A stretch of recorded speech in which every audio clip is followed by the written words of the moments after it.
Hey you, and welcome to this video where I will help you out how to turn off location on iPhone.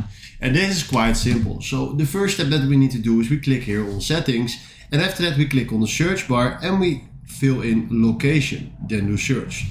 Then you have a lot of options that you can click on, but the most important part for us is the location services.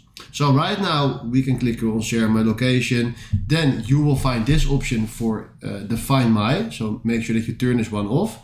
But right now if you go back, you see here there is an option location services. Now we can select for every single app the option that we want to use. So let's say KFC can only use my location while I'm using the app, but we can put it on never. But if you want to turn off the location for every single app, then make sure that you click on this where it says location services will be disabled for all apps, but your personalized location services settings for apps will be temporarily restored if you use Find My iPhone to enable lost mode. So this is exactly what you need, and if you do turn off right now, you turn off literally every single location for the app services.